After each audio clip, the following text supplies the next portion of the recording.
Assalamualaikum dan salam sejahtera Malaysia.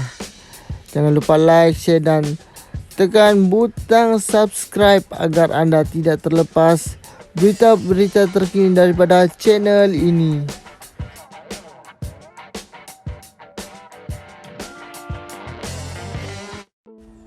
Kolumnis ambil kisah juga perjuangan pelarian selain Palestin, Mr. PM10.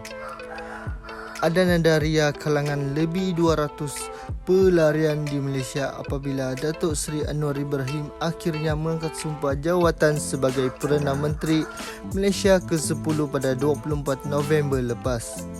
Rahman, pelarian Rohingya, salah seorang daripadanya. Dia yang sudah lebih 5 tahun berpindah randa seperti nomad tetapi berdagang di Ampang Tasik Tambahan akhirnya turut sama menghela nafas semasa menonton perkembangan terkini politik Malaysia di Medan Astroawani.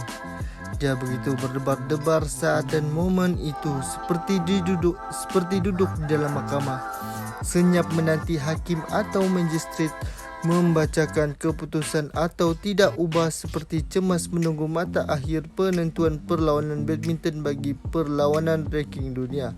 Rahman hanya mengerlip matanya apabila hos Malaysia memilih di Astroawani. Najib Araf membaca perenggan kelima kenyataan Istana Negara. Perenggan kelima itu dibaca dengan bunyi begini.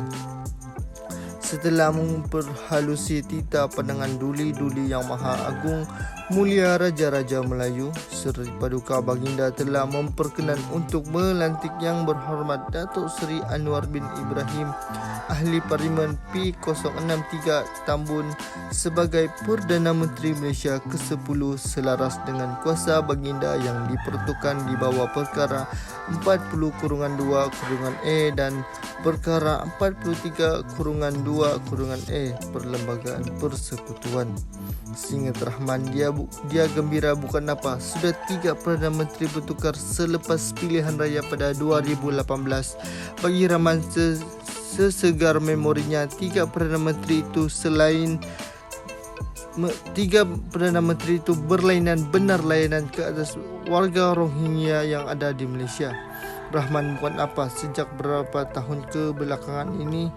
Semasa Malaysia ditabir 3 Perdana Menteri dalam satu penggal, Rohingya seolah-olah jadi alat drama politik. Mereka cuma berharga apabila ada isu dan mereka dipergunakan, tetapi ditenggelamkan selepas kejayaan undi atau populariti diraih. Selain itu, dia berharap benar Perdana Menteri ke-10 ini lain dari yang lain. Sebenarnya Rahman gembira bukan apa. Dia masih ingat sebelum kenyataan berirama ria itu didengar, Rahman pernah bertemu Perdana Menteri ke-10 itu dalam satu majlis yang turut dihadiri aktivis Rohingya, Ziaur Rahman. Anwar pernah menurunkan tanda tangan di buku Ziaur Rahman, Survivor My Life as a Rohingya Refugee 2021, terbitan Gerak Budaya. Tulisan kata-kata semangat kepada pejuang getir sebagai pelarian menyusuli turunnya tanda tangan itu adalah satu petanda pada hemat Rahman. Perdana Menteri ke-10 itu prihatin kepada perjuangan dan resah berpanjangan kumpulan bergelar pelarian. Dan ria Rahman bertambah berganda apabila Perdana Menteri ke-10 itu melantik Datuk Seri Saifuddin Nation sebagai Menteri Dalam Negeri, portfolio yang bertanggungjawab dalam hal ehwal pelarian, pencari suaka, pendatang dan pendatang tanpa izin parti. Hanya satu, Rahman terasa sedikit jauh hati apabila seawal minggu pertama sebagai Perdana Menteri, Anwar didengarnya berkata akan terus komited membantu dalam isu Palestin. Habis, bagaimana dengan Rohingya?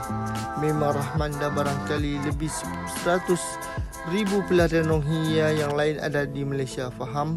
Sebelum menjadi Perdana Menteri, Anwar aktif dalam perjuangan dengan Angkatan Belia Islam Malaysia ABIM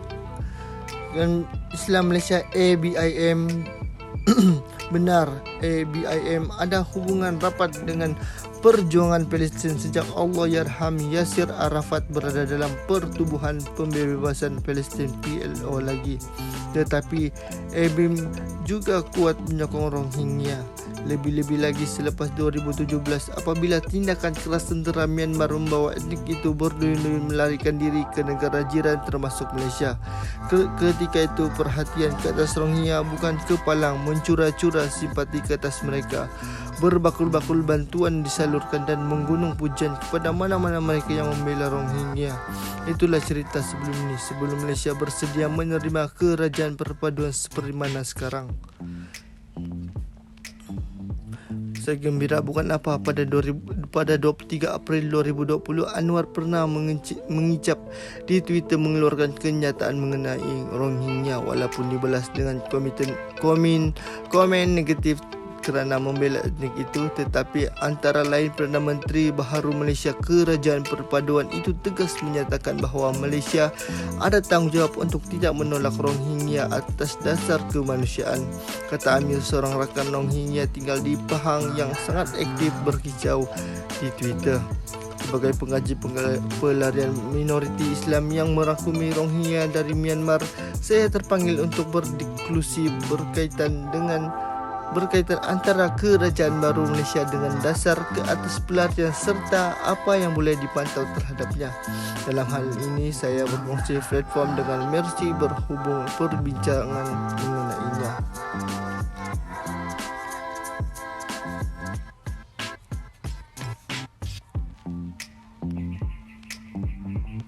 Memandangkan situasi masih tegang dan tidak berpihak kepada Rohingya di Myanmar, Malaysia sudah pasti jadi destinasi Rohingya lagi untuk datang ke sini. Apalagi selepas di imej tersiar dari Aceh, Rohingya turut tanpa berselindung akui akan ke Malaysia untuk mengejar kehidupan lebih baik dengan bekerja di sini.